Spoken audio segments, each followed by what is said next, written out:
And we're back. Hello again. Cinema Girl. Cinema Squirrel. And we went to see 2 movies yesterday. What was our second film? Easy to do when you have Regal Unlimited, not an ad. Not a sponsor. And we saw How to Make a Killing. Yeah, we did. And, yeah, so... The latest film from... You got it written down? A24? A24, We could definitely say A24. Yeah. And we could say Glenn Powell. And, it was written and directed by John Patton Ford. Thank you. Writer-director. I forgot to look that up. I know there are like, this is maybe like a new version of some other stuff that's existed in the past. Kind Hearts and Coronets. Very old film with Alec Guinness from Star Wars fame. Oh, okay. Obi-Wan Kenobi. I saw part of it as a child, as a small squirrel. Oh. And as a small squirrel... I'm trying to picture that whole scenario, but Yeah. go ahead. I maybe saw a black and white TV through a window while I was in a tree, thinking, oh, look, it's Obi-Wan Kenobi, but he looks younger. And yeah, I don't really remember anything about it. So this film was fresh. I wasn't like, oh, I know what the plot is. Sure. However, let's talk plot. Okay. This film. Dude is, could stand to inherit $10 billion from a very rich, well-to-do family. Mm-hmm. The Redfellows. And he Redfellows. is Beckett Redfellow. Yeah. Played by Glenn Powell. The premise is could have been great, because there's some great actors in this doing some lovely, lovely comedy genius work. Topher Grace, Zach Woods, they kind of save it for me that the family, he comes up with this idea maybe from Margaret Qualley, who seems sus right from the beginning. That's my note. This is my first note. Why does Qualley seem sus? Right from the first meeting, I think there's something going on there. And I don't get that it's just coincidence that she shows up at his men's suit job. Right. Well. It's like, what would she be doing there? Buying a suit maybe for her husband, maybe. But her acting was like, you are sus. You're a red flag walking in right now. Right. And if you think about it, sorry, I know I'm kind of cutting you off, but Right. This is the question I've been asking myself, is How to Make a Killing the pamphlet it's her pamphlet, not Glenn Powell's pamphlet. Right. It's her plan the whole time. Yeah. So, and it's a great premise of, in order to get this inheritance, because your mom was ostracized from the family, so he bumps into a lot of this family, and they're kind of awful. And I was like, great, the more useless and awful and rich these people are, well, let's kill them off. Great, in weird, wacky ways. The whole Rube Goldberg kill off Zach Woods' weird, pretentious artist. I like that with like, I'm going to leave the wrong kind of cleaning chemicals in his photo developing solution and then break a light bulb, and when he switches on the light, it'll spark. Sure. And great stuff. Yeah. And he was awful, so it's like, I don't really feel bad that he might get killed, which is terrible to say, but it's like, yeah, they kind of portrayed some of these people as they kind of deserve to be offed. And maybe Glenn Powell's character, Beckett, will inherit this money. About halfway through, I was like, I don't care if he inherits this money or not. Right. He's awful, because really you're rooting for a murderer. Right. And then it's like, oh, wait. And I started thinking it was a better film in my head. I'm like, he knows Margaret Qualley is setting him up. He knows this. She's acting too sus and too, like, wherever she shows up, it's just shots of her legs and he's, like, staring at her. And I'm like he's onto it. Like a noir or whatever. Right. Yeah, like a 1950s kind of femme fatale, and he can't be this stupid. Right. I'm like, oh, he's going to do something at the end because the FBI are asking him questions going, oh, you seem to have shown up on the scene and now your family members are dying and you might inherit. And he's like, I don't think I'm going to inherit anything. So they kind of are in the background of like, we're still watching you, man. And I thought, he's talked to them. And Margaret Qualley's going to pull off something and try and get the money, and the FBI will step in and be like, he told us and we've been following you the whole time. Nope. None of that. He's stupid. and it just made me angry. Yeah, I think so. In our last review that we did just a few minutes ago of Midwinter Break, I was posing the question, like, do we need to like our characters? Yeah. Do we need to like or care about or identify with our characters for it to be a good movie? Or is that just a selfish thought of mine? And can we dislike a character or feel a lack of empathy for a character? This was reminiscent of like The Stranger, or in books I've read in the past, like The Moviegoer or something. Like just things where it's like I'm watching this person go through and I don't feel connected to them at all. Right. And you can have anti-heroes and be like, oh, I kind of dig this person. Be they man, woman, whatever. It's like they can be awful and you're like, I'm kind of rooting for them. Like, oh no, does that make me a bad person? I want to see them win out. And then they might get their comeuppance in the movie and you're like, no, I was hoping they would get away with it. I'm like, I don't care if he gets his inheritance and kills everybody. Why am I watching this? Man. And it's funny, there are so many trailers right now, it feels like, maybe it's just the same too, but it's like a lot of things where it's like, it's a family and on the estate there will be killings, you know? Like, what's the other one? Ready or Not or something like that? Ready or Not 2. Yeah, and then there's this, and I feel like there's another one too somewhere. Maybe I'm wrong. So it is that It feels like that. It feels like it's rich people getting their comeuppance. Is that what we want to see, audience? Is it? I don't know.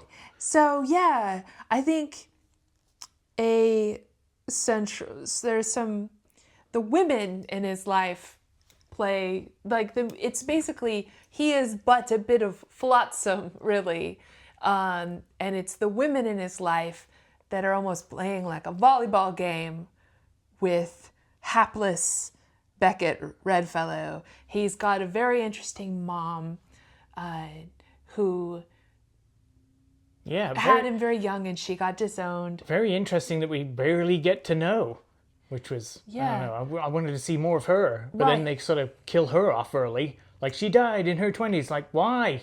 Right. Movie. But she almost seemed to have that, like, if you're a Gilmore Girls fan, that kind of like Lorelai energy. Like, she lives in wealth, but she's got, she's kind of bad, you know, and she's interesting and she's fun and lively. Well, she's, after she decides not to get rid of this baby and have the baby, she's kind of ostracized by the family, but not from the will. And she's raising him and trying to teach him all the ways of being a Redfellow, being in society, which kind of brings to me the question, like, what makes for good breeding in a way?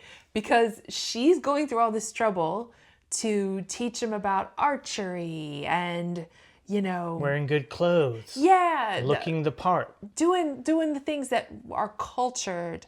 And then when he finally meets his peers in the family tree, they are like nothing like that. Right. They are like kind of bozos of different kinds.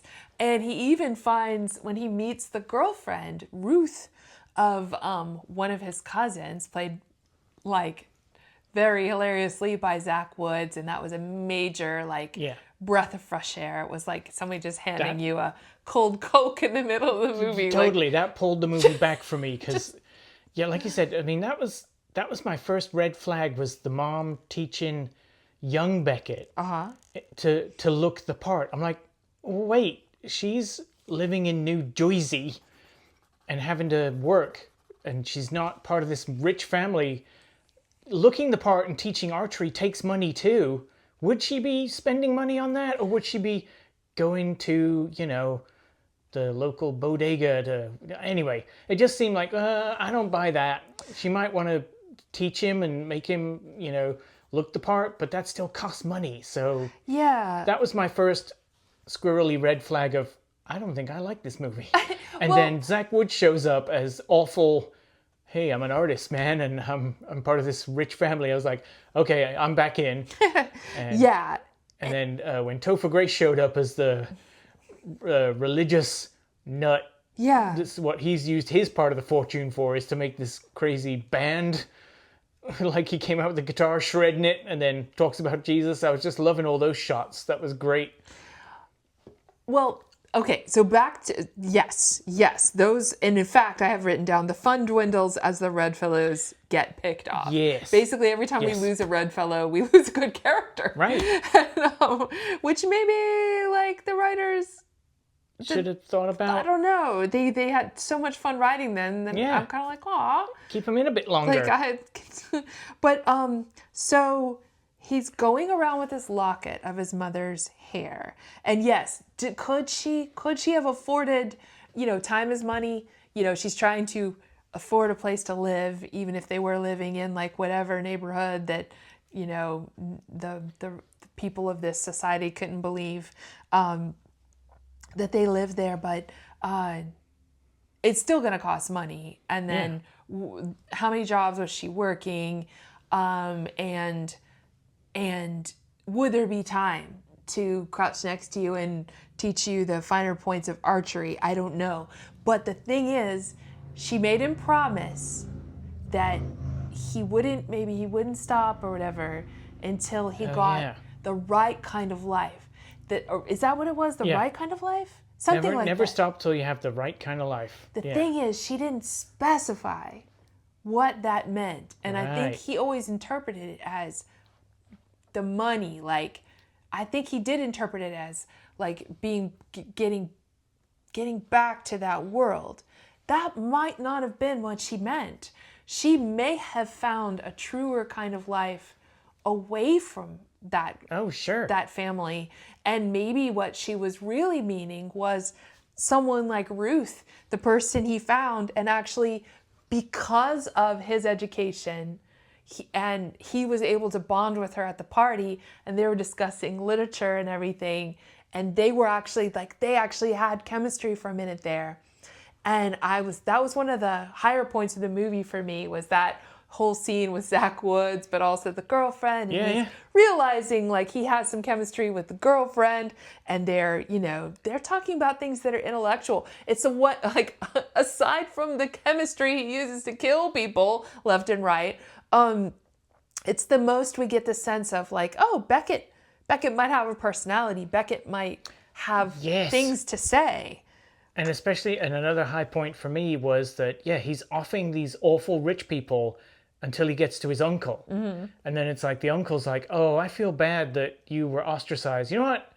There's an opening, because he, unbeknownst to him, Beckett has killed off one of his like day traders in the stock market or whatever he was. And his kid. And it's like, so, he wasn't a great kid. So you want his job?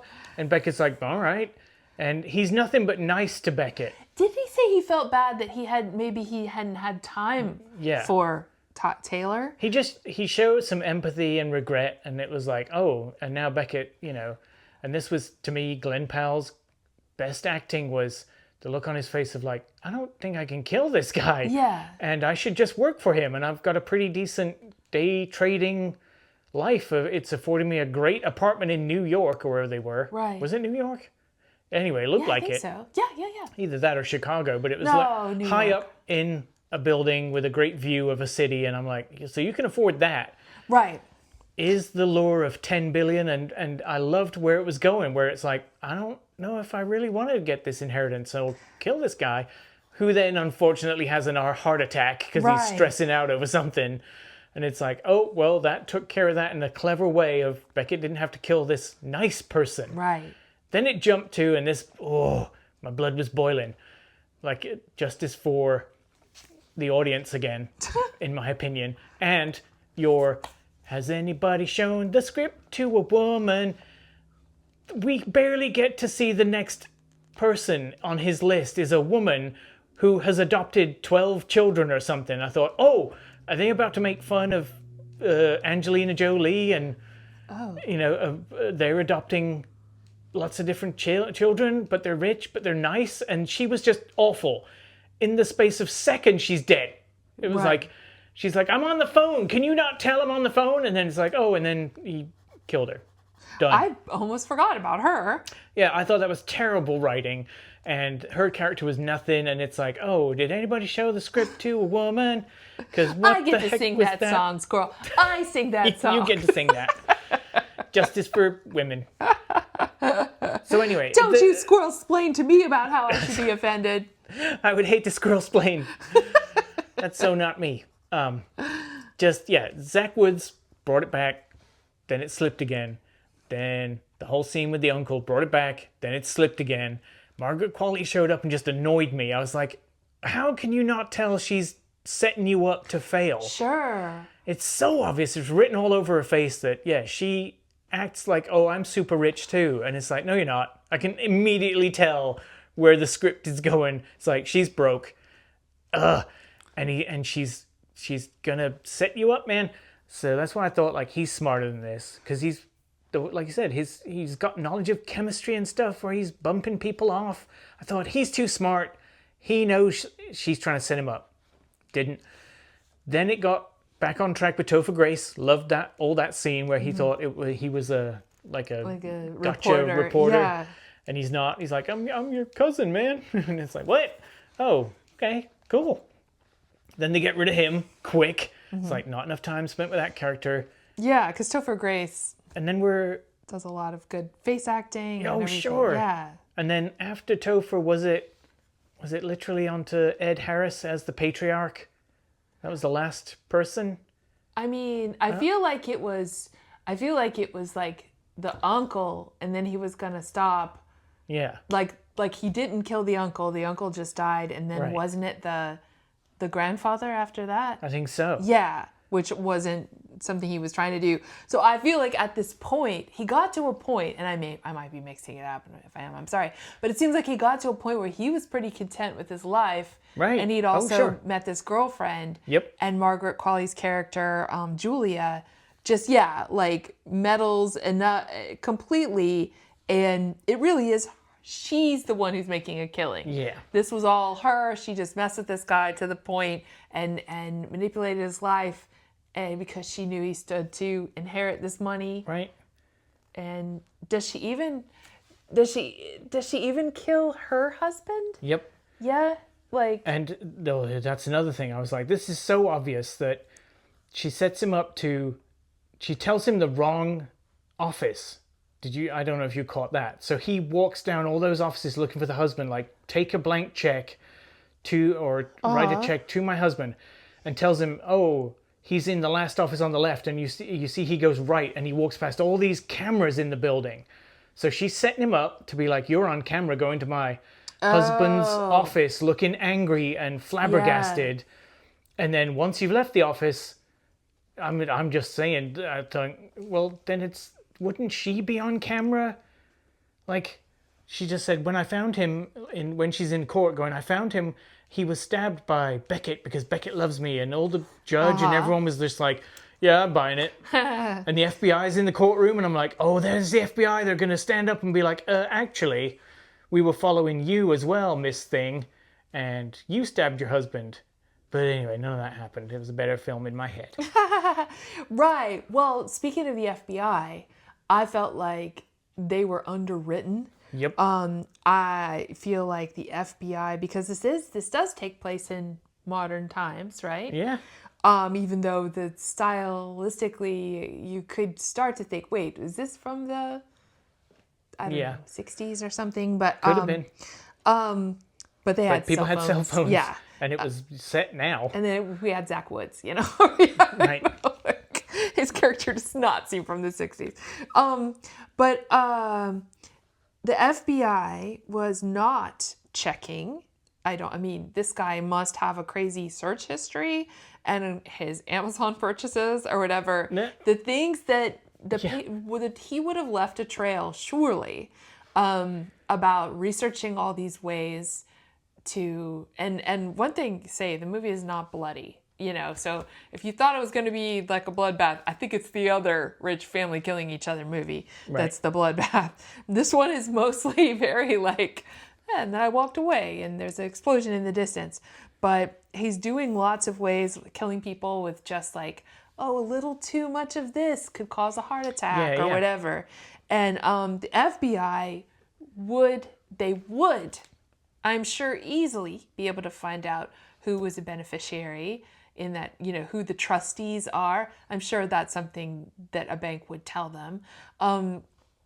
And also, so he is a trustee, and also that, his search history completely tells the story. And I think, like, it's that initial, like, there's that initial clumsiness of him when he's tying the anchor onto that guy's ankle. Oh, sure. But then he kind of is himself when the guy's, who are you? And he's like, oh. And then he just kind of accidentally kills the first one like that. And then gets away with it. Right. And which then sort of tells him like, oh, I can get away with this. Right. And then he becomes almost like, Forrest Gump or something, just in the background constantly, like in different costumes and fitting in, and people die. And I don't know. It was just, for me, it was like, if the FBI are actually investigating him, and they come across as smart, like, we're looking at you and we're investigating this, and he has to be even smarter. It's like, well, if it's obvious to the audience, it's got to be obvious to the FBI. You got to make your smart people smart as well. So there's something, to me, it was like obviously sus about Margaret Qualley's character. I thought the FBI was going to be checking on her too. Sure. And they just didn't see her. She was invisible in this film as this rich woman.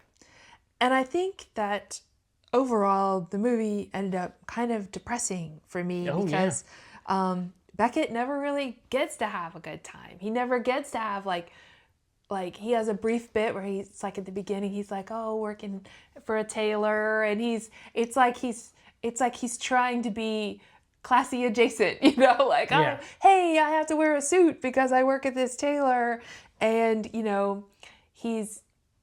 it's right before Margaret Qualley puts this idea in his head.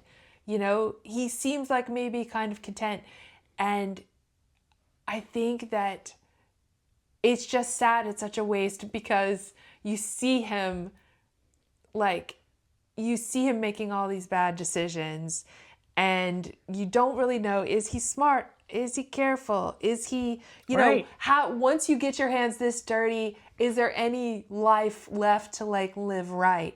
And in the end, he is being locked, maybe locked, the same butler who locked him into the house to be hunted by Ed Harris is now his employee, sort of, or really Margaret Qualley, Julia's employee.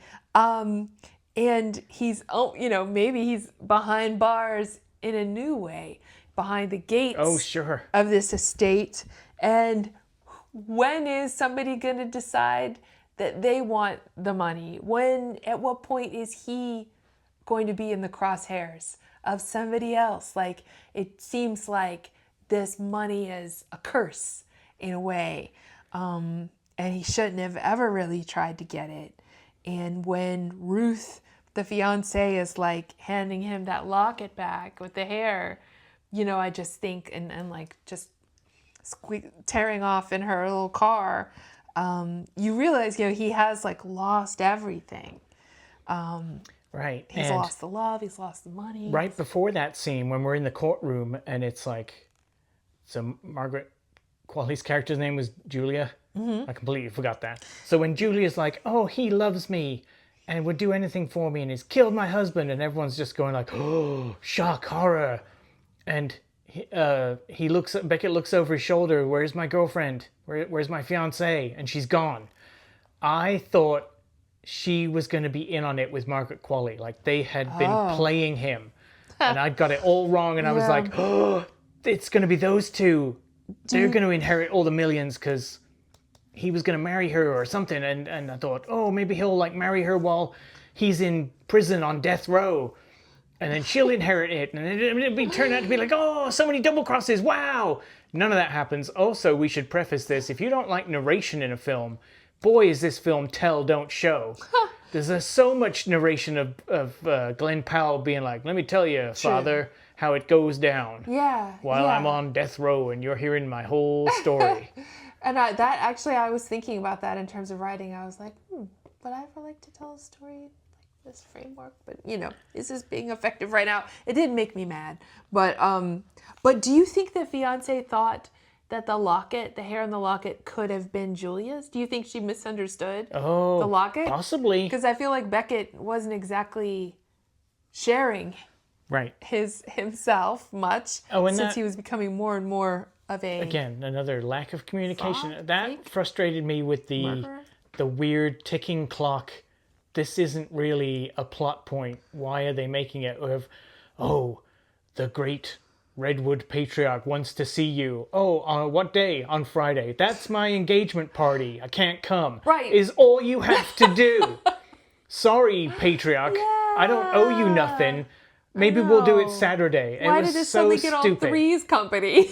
Yeah, exactly. It felt, Yeah. It felt such like a sitcom of, and the payoff with I got taught archery by my mom. To pick the only joke in it was really, I've picked up a bow and arrow off the wall in this rich mansion and it broke when I tried to fire it. It was like decorative bow and arrow. Yeah. Just snapped to pieces. And it's like, whoop. And Harris has a shotgun coming for you. Right. Which, of course, then there just happened to be another bow on the wall. So he picks that up and shoots arrows into Ed Harris. And it's like, this suddenly got very violent. For a movie called How to Make a Killing. Yeah. My last thought is just, I wonder if Margaret Qualley is enjoying these roles or if she's ready to try something different. I feel like there's a certain style of character and she does it really well, but I feel like we keep seeing her, whether it's Honey Don't or Blue Moon Yep. or this, she keeps kind of coming in. She's very elegant, just kind of always like a little mysterious or stoic. I mean, not so much in Blue Moon. But I'm just wondering if we're going to see her shake it up sometime soon and do something entirely different. Yeah. But she is so good at, she is pretty perfect for these types of things. I'm not sure I could think of a different actor for this role that could have done it any better or would have been any cooler than Margaret Qualley. But I just think, is she ready to be not so femme fatale? I don't know. For a change. I've never seen that. I need to see that one where she's like the maid or whatever. Was it a miniseries or whatever? I don't know. We'll have to check that out. That was one of her first things, I think. And I want to see what that was like. Is she going to be an elegant maid? No, I think she plays more of like a regular person. Yeah. So All right. I'll have to investigate that. All right, so y'all, did you see How to Make a Killing? Were you just wanting... We wanted it to be better. More? Have you seen Nirvana, the band, the show, the movie yet? Let's talk about that. Anything else made you feel... Hey, subscribers, let's all get together and try and get this movie on Blu-ray or something, because I can't find it. I want to watch it again. We got very lucky seeing it as the mystery movie. But, man, Nirvana, the band, the show, the movie was great. Can't say enough good things about that. This film, however... We just wanted more. Don't know if I have the guts to see the other one, Ready or Not. Ready or Not 2. Here we come. Ready Lou. Yeah. No, maybe not. But, yeah. And cut.